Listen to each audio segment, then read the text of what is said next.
Hello guys, എല്ലാവർക്കും സുഖമാണോ? ഇത് കണ്ടോ ഗൈസ്, വീടിൻ്റെ മുറ്റത്തുള്ളൊരു മരത്തിൽ കണ്ടതാട്ടോ മതിയായ പുഴു.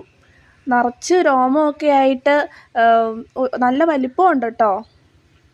ഞാനിപ്പോൾ ഇവിടെ വന്നതിൽ പിന്നെ ഒരുപാട് തവണ ഇതിനെ കണ്ടു കേട്ടോ. ഇവിടെ ഒരുപാടുണ്ട് ഇങ്ങനത്തെ പുഴു.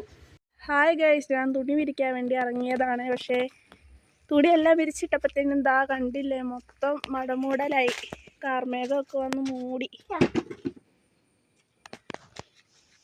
തക്കടൂട്ടനാണ് ഇവിടെ എൻ്റെ കൂടെ ഓരോ പണിയായിട്ട് ഇങ്ങനെ നടക്കുക കേട്ടോ. ഇവൻ്റെ മെയിൻ സംഭവം എന്ന് പറയുന്ന വണ്ടിയാട്ടോ. അവൻ്റെ കയ്യിൽ എന്ത് സാധനം കിട്ടിയാലും അവൻ അതിനെ ഒരു വണ്ടിയായിട്ട് സങ്കല്പിച്ച് വണ്ടി ഓടിക്കുന്ന പോലെ ചെയ്തുകൊണ്ടിരിക്കും. ഇതെൻ്റെ വാഴ 2 ആണ്.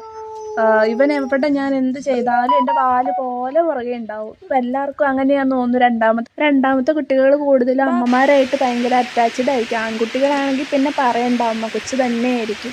ഇവൻ ഞാൻ എന്ത് ചെയ്താലും എൻ്റെ പുറകെ കിടക്കും കേട്ടോ. പെട്ടെന്ന് ഇരച്ചു കുത്തി കയറി വന്ന മഴയാണ്. ആകെപ്പാട് മൂടി, നല്ല കാറ്റും മതിയായ മഴയൊക്കെ. അപ്പോൾ ഞാനും തക്കടൂട്ടന് മാത്രമല്ലേ ഉള്ളൂ. അപ്പോൾ ഞങ്ങൾക്ക് മഴ വരുമ്പോൾ ഭയങ്കര പേടിയാണ്.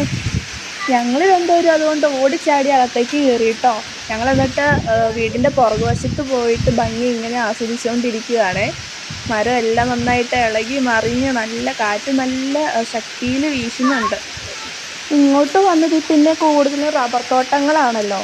പിന്നെ പ്ലാവ് ഇടയിൽ കൂടെയൊക്കെ ഉണ്ട് കേട്ടോ. എന്നാലും അവിടെയൊക്കെ മരങ്ങൾ കൊണ്ട് നിറഞ്ഞു നിൽക്കുമായിരിക്കും. പക്ഷെ അവിടേക്ക് റബ്ബർ അങ്ങനെയില്ല. അതായത് ഞങ്ങൾ മുമ്പ് ഇടുക്കിയിലായിരുന്നു, ഇപ്പം തൊടുപുഴയാണ്, എറണാകുളം സൈഡാണ്. അപ്പോൾ അവിടെ നിന്ന് ഇങ്ങോട്ട് മാറിക്കഴിഞ്ഞപ്പോൾ അവിടുത്തെ ഇതും ഇവിടത്തേതും തമ്മിൽ ഒരുപാട് വ്യത്യാസങ്ങളുണ്ട്. കുറച്ച് നേരം നമുക്ക് മഴ കുറഞ്ഞു കേട്ടോ. ഇനി നമ്മുടെ തക്കുടുവിൻ്റെ കുറച്ച് വിശേഷങ്ങൾ കണ്ടാലോ.